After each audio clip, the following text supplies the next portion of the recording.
Islanders के लिए एक खुशखबरी। अब सर्जरीज के लिए नहीं जाना पड़ेगा आप लोगों को, आइलैंड से बाहर नहीं करना पड़ेगा जरूरत से ज्यादा पैसे खर्च, क्योंकि अब अपोलो क्लिनिक 11 चरमा में आ चुका है मॉड्यूलर ओटी और आईसीयू फैसिलिटीज, जहां पर सारी सर्जरीज एंड ट्रीटमेंट अवेलेबल हैं। अब सर्जरीज के लिए पोर्ट ब्लेयर और चेन्नई के डॉक्टर्स रहेंगे आपके लिए, तो फिर घर से इतनी दूर क्यों जाए। AI Kashish suit centre fashion प्रेमी तैयार हो जाएं। खरीदारी के लिए सबसे बेहतरीन जगह यही है। एआई कशिश सूट सेंटर बाजार में स्थित गणेश मंदिर के सामने, श्री विजयपुरम। पारंपरिक शान से लेकर आधुनिक ठाठ तक हमारे पास सब कुछ है। हर अवसर के लिए कपड़ों की हमारी विस्तृत श्रृंखला देखें। पार्टी वियर ड्रेस कुर्तियां, क्रॉप टॉप और कढ़ाई, और हाथ से बने कुर्ती सेट, एक दुल्हन एक शानदार साड़ी का जोड़ा और लहंगा चुन्नी पहनती हुई, trendy mom jeans, boyfriend jeans और कार्गो पैंट। चाहे पार्टी वियर, एथनिक शान हो या casual comfort, AI Kashish suit centre आपके लिए है। तो इंतजार क्यों, आज ही हमसे मिलें। AI Kashish suit centre.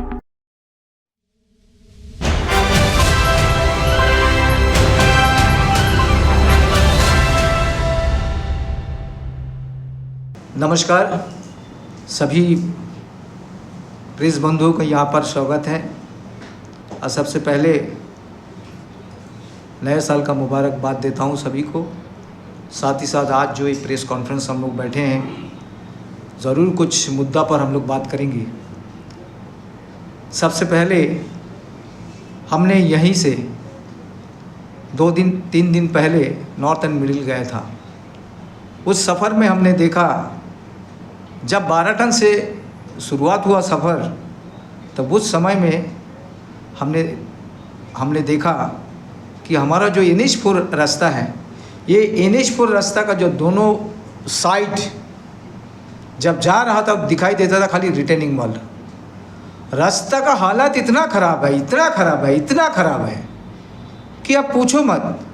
4 wheeler से हम लोग जा रहा था कि कैसा हम अपना डेस्टिनेशन तक पहुँचे, यही ऊपर वाला से दुआ करता था कि भाई किसी हालत से भी पहुँच जाए।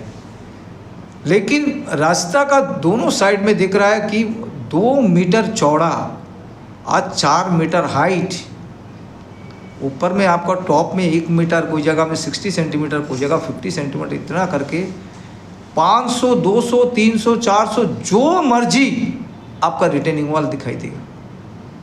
अब बताओ, मेरा ये एडमिनिस्ट्रेशन से कहना है कि आपने बाराटन से लेके रंगत तक इतना रिटेनिंग वॉल उस एरिया में आप बना दिया।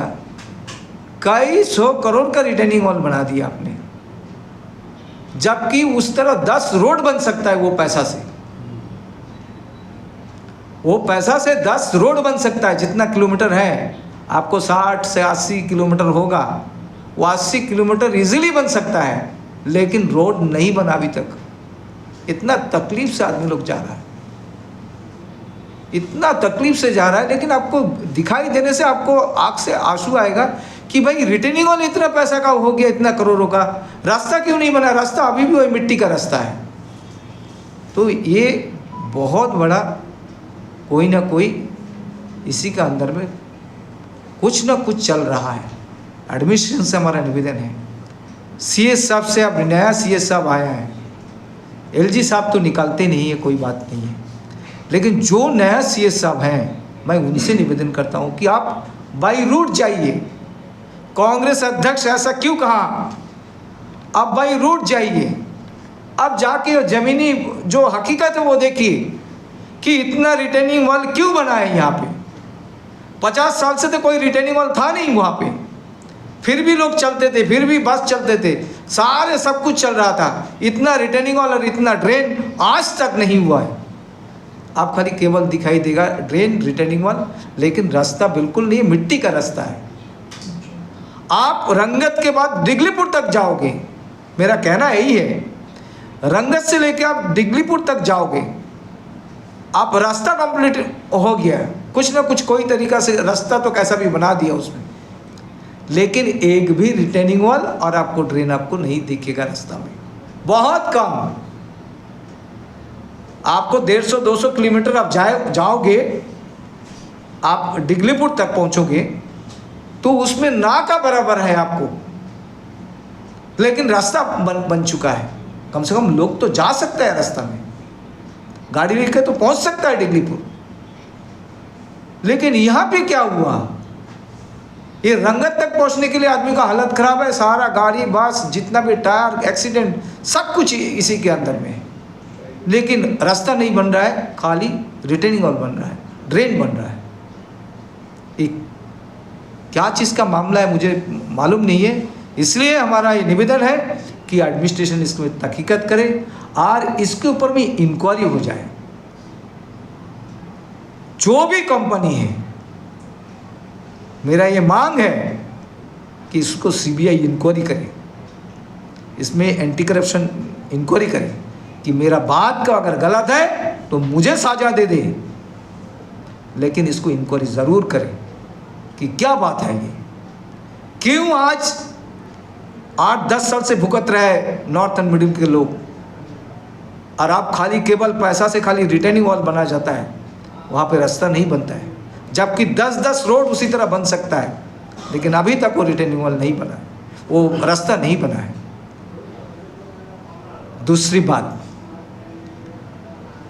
पानी का प्रॉब्लम हर साल इसी तरह नॉर्थ एंड मिडिल में दिखाई देता है। एडमिनिस्ट्रेशन से मैं यही कहना चाहता हूँ, नए सीएस साहब से हम उम्मीद करते हैं, एलजी साहब से नहीं करते, क्योंकि वो जाते ही नहीं है, उसको कहने से भी नहीं जाएगा। कितना भी कहिए, जब एमपी का नहीं सुनता है, जब उनका एमपी का ही नहीं सुनता तो मेरा बात क्या सुनेंगे, तो उम्मीद तो नहीं रखता है।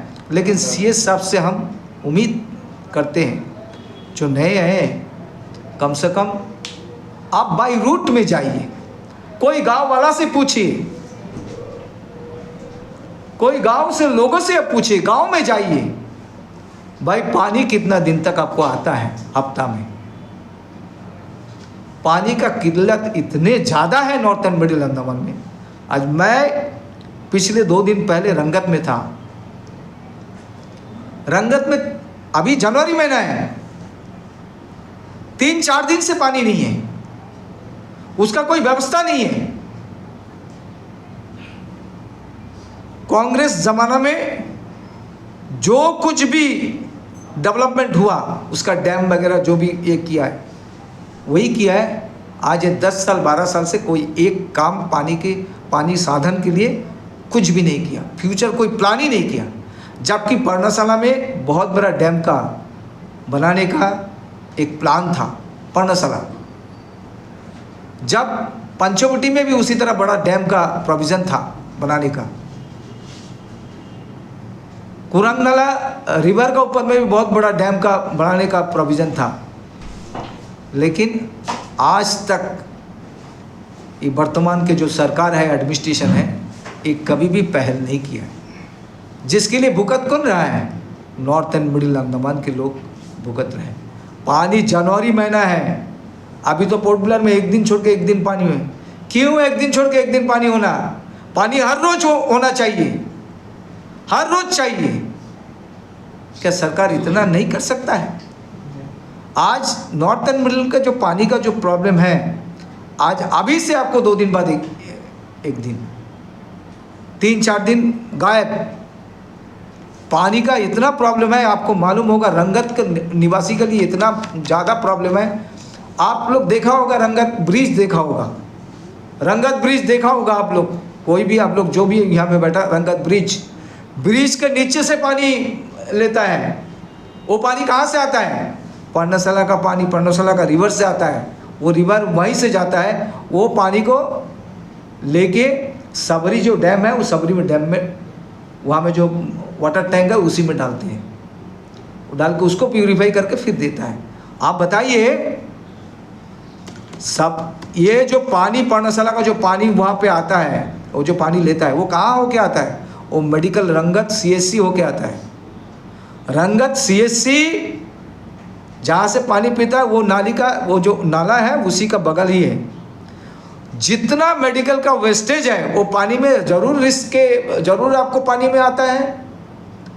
मेडिकल टॉप में है, हिल में, रिवर आपका नीचे है, कहाँ जाएगा? उल्टा कोई बहेगा? सब तो नीचे आएगा, सब तो नीचे आएगा। आज तक एडमिनिस्ट्रेशन को ये नहीं है। अगर कुछ महामारी हो जाएगा तो रंगत सफाई, वहाँ में 10-20 हज़ार पॉपुलेशन जो है वो एक दिन में ख़त्म हो जाएगा। भगवान ऊपर, ईश्वर ना करे ऐसा ना हो, फिर भी एडमिनिस्ट्रेशन दिखता नहीं है। एडमिनिस्ट्रेशन उसी के ऊपर में कोई आवाज़ ही नहीं है, पिलाते जाता पिलाते जाता पिलाते जाता। अरे सारा बीमार का जार वो मेडिकल में है, उसी का वेस्टेज, उसी का जितना भी जो कुछ भी है वो सब नाली में ही आता है, और उसी को आप स्टोर करके उसी को आप पूरा रंगत, दशरथपुर, जनकपुर, ये आपका रंग, मिथिला, सबरी, ये सारा जगह को सबको पिलाता है। क्यों? ऐसा क्या परिस्थिति होगी एडमिनिस्ट्रेशन के अंदर में? अब डैम बना सकता है ऊपर में पर्णशाला में, बहुत बड़ा जगह है, आप नहीं बनाता है। 1975 में कोई एक किया, सर्वे किया, उसके बाद से इसके ऊपर में कोई काम ही नहीं हुआ। जितना भी एग्जीक्यूटिव इंजीनियर जाता है, जो भी जाता है, वो अपना टेन्योर पूरा करके आ जाता है, लेकिन फ्यूचर प्लान के लिए, वहाँ का व्यवस्था करने के लिए, पानी के लिए कोई काम नहीं करता है, कोई काम नहीं करता है। एक ऑफिसर नहीं काम करता है, खाली अपना टाइम पास। ऐसा होने से चलेगा? ये देश कहाँ से आगे बढ़ेगा? अगर शिक्षित वर्ग अगर नहीं सोचेगा, ये ऑफिसर जितना भी आईएएस नहीं सोचेगा, आईएएस ऑफिसर ये सब नहीं सोचेगा।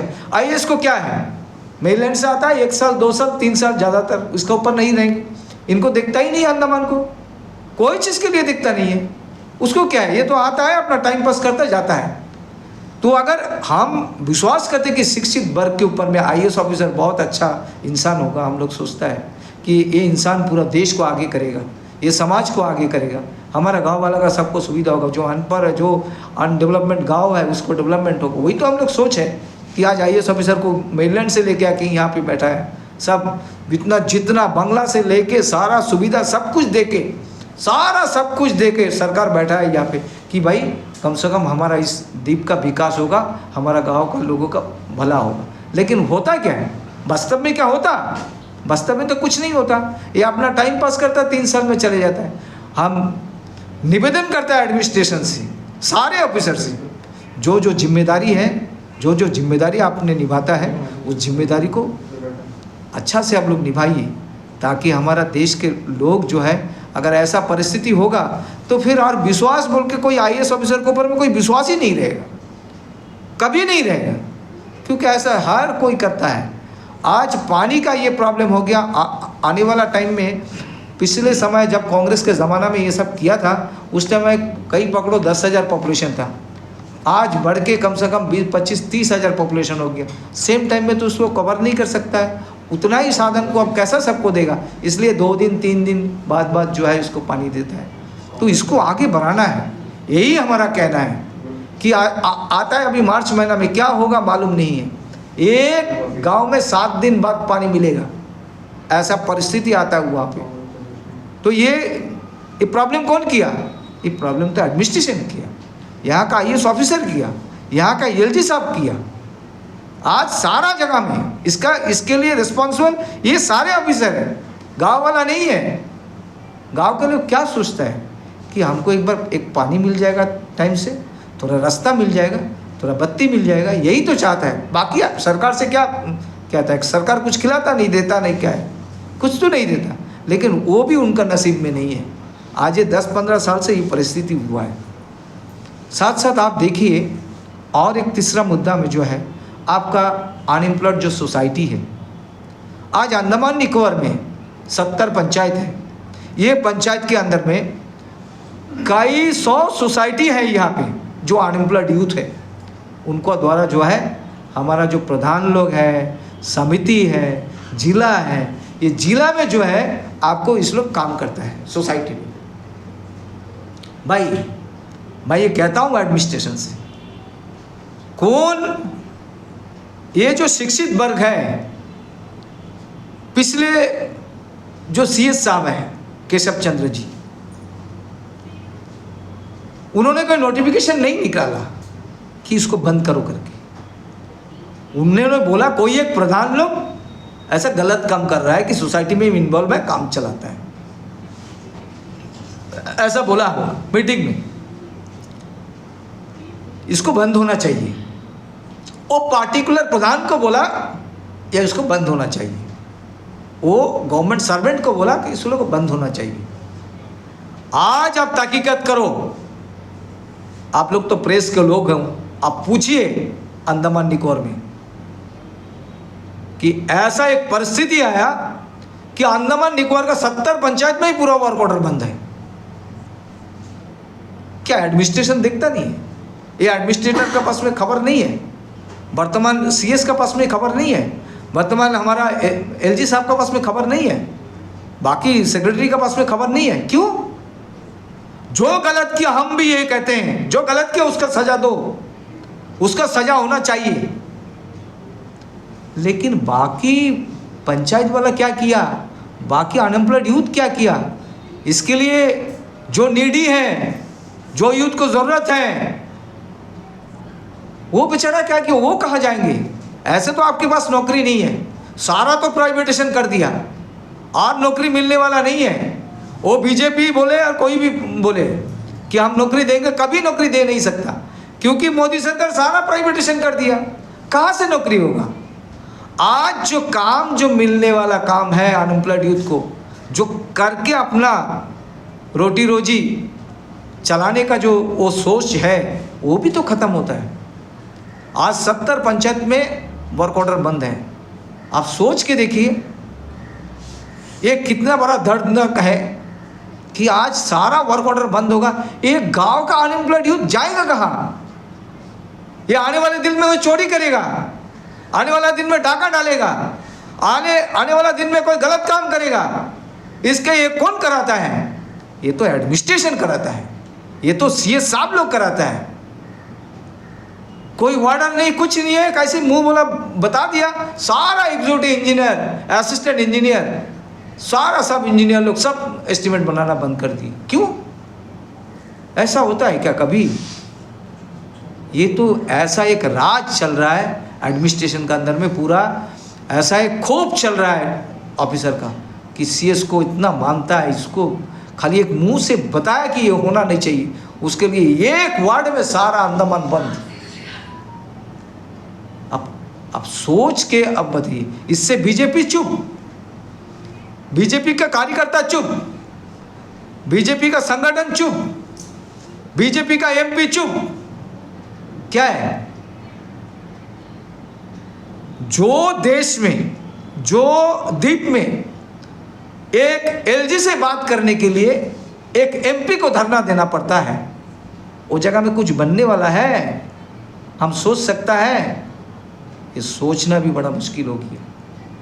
हम ही प्रेस कॉन्फ्रेंस करता है कि हमारा कुछ कार्रवाई होगा, कुछ होगा, लेकिन हमको लगता नहीं है कुछ होने वाला है, क्योंकि इतना निर्लज्ज है ये एडमिनिस्ट्रेशन, इतना बेहाया है ये एडमिनिस्ट्रेशन, इतना अंधा है, इतना बहरा है, ये सुनेगा नहीं है।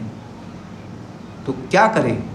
फिर भी हम लोग अपना जिम्मेदारी से तो कम से कम ये करना कि भाई आवाज़ तो कांग्रेस पार्टी नहीं उठाया, कोई ये नहीं है, इसलिए हम लोग ये कहता है कि भाई अपना तो ड्यूटी है, फिर भी हम लोग करेंगे। इसके बाद ये तो सुनाई नहीं दिया, इसके बाद फिर आंदोलन में जाएंगे, ज़रूर जाएंगे, क्योंकि हमारा डेमोक्रेसी में हमारा अधिकार है आंदोलन करने का। तो आज इसी का माध्यम से, प्रेस का माध्यम से एडमिनिस्ट्रेशन को जागृत करने का हम ये एक निर्देश कहिए कि आदेश कहिए, जो भी कहिए, एक फरमान हम जारी कर रहा है। उसके बाद हर प्रांत में अंडमान निकोबार के अंदर में हमारे कार्यकर्ता, जैसा हमारा डेमोक्रेसी है उसको उसी तरह हम लोग आंदोलन खड़ा करेंगे। तो यही बात के लिए, दो चार बात के लिए आप लोग को बुलाया। नमस्कार। एक सवाल था, जो ये एक सोसाइटी से जो यूथ लोग आके जुड़े हुए हैं, बता दें जो अनएम्प्लॉयड यूथ है, तो अब जब पिछला 6 महीने से उनको काम नहीं मिल रहा है, तो उनका रोजी रोटी कैसे चल रहा है सर? वो लोग क्या रोजी रोटी में चल रहा है या वो लोग आके आपके पास कंप्लेंट दे रहे हैं इसके बारे में? देखिए, कॉम्प्लेन तो बहुत सारा आया। हम लोग क्या सोचा है कि नहीं, कुछ तो होगा एडमिनिस्ट्रेशन का अंदर में, कुछ ऐसा तो फरमान तो जारी नहीं कर सकता है कि बंद कर दो, ठीक है। तो बहुत सारा यूथ आके बोल रहा है कि दादा हम लोग का क्या होगा। तो इन लोग पहले हमने कहा देखो एमपी साहब हैं, एमपी साहब को बोलो, क्योंकि सरकार उनका है, सब कुछ उनका है, एक चपरासी से लेके प्राइम मिनिस्टर तक उनका है, उनका ही बात चल। आप लोग उनको थोड़ा ये करो, और जब हमारा इस द्वीप का एमपी है तो एमपी महोदय से आप लोग थोड़ा बात करो, बात करके देखो क्या बोलता है इससे।